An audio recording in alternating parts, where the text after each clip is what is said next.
আসসালামু আলাইকুম। আপনারা সবাই কেমন আছেন? আশা করি ভালো আছেন। হুমায়রা রান্নাঘরে আপনাদের সবাইকে স্বাগতম। এখন আমি নিয়ে আসছি রুই মাছের দিয়ে ডাটা দিয়ে রসা রসা করব।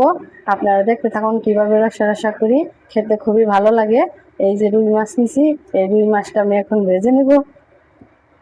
এই যে এখন দিয়ে দেবো হলুদ গুঁড়া, ধনিয়া গুঁড়া, আর দিয়ে দেব মরিচ গুঁড়া, স্বাদ মতো লবণ। এখন আমি ভালো করে মেখে নেব। কড়াইতে দিয়ে দেবো আমি তেল, সাদা তেল।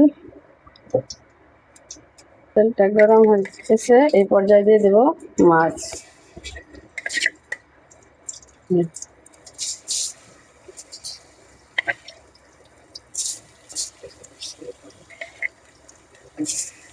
মাছগুলো আমি লাল লাল করে ভেজে নেব। এখন আমার লাল লাল করে মাছ ভাজা হয়ে গেছে। এখন আমি এই পর্যায়ে তুলে নেব। ঠিক আছে, আমি মাছগুলো সবকিছু তুলে নিতেছি।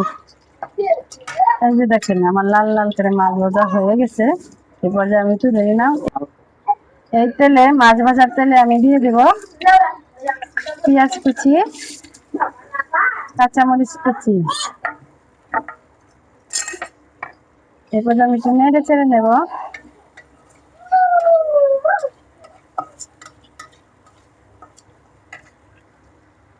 অল্প করে একটু তেল দিয়ে দেবো। এবার এই পর্যায়ে দিয়ে দেবো হলুদ গুঁড়ো, ধনিয়া, আর দেবো মরিচের গুঁড়া। এবার ভালো করে একটু নেড়ে চেড়ে নেব।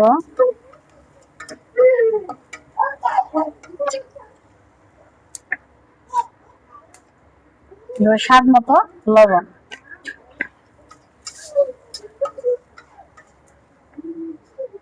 পানি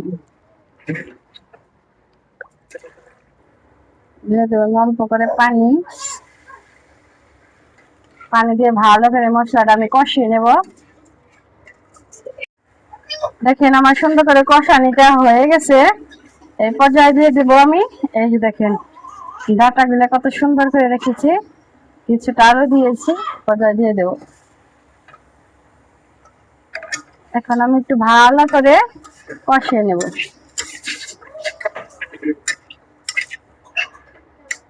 এখন আমি এ পর্যায়ে আমি ঢাকনা দিয়ে দেবো। কষানিটা হয়ে গেছে,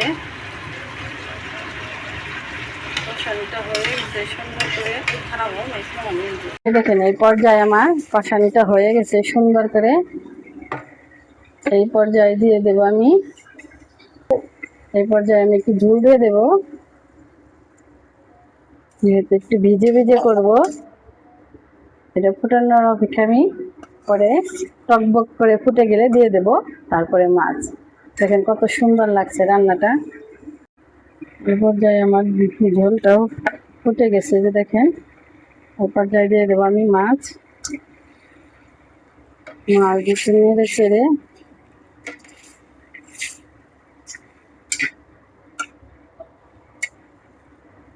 মাছ একটু নেড়ে চেড়ে দিলাম। আর একটু ফুটে গেলে পরেই আমি নামিয়ে নেব। এরপরে একটু চাপা দিয়ে দেবো। এই যে আমার রান্নাটা হয়ে গেছে, দেখতে পাচ্ছেন কত সুন্দর হয়েছে। এই পর্যায়ে আমি নামিয়ে নেব। দেখেন আমার রান্না হয়ে গেছে। এত সুন্দর করে রান্নাটা করলাম, দেখতেই পাচ্ছেন। খেতে কিন্তু খুবই ভালো। এরকম নিত্য নতুন ভিডিও পেতে লাইক করবেন, শেয়ার করবেন, কমেন্ট করবেন। আর সুস্থ থাকবেন, ভালো থাকবেন। আল্লাহ হাফেজ।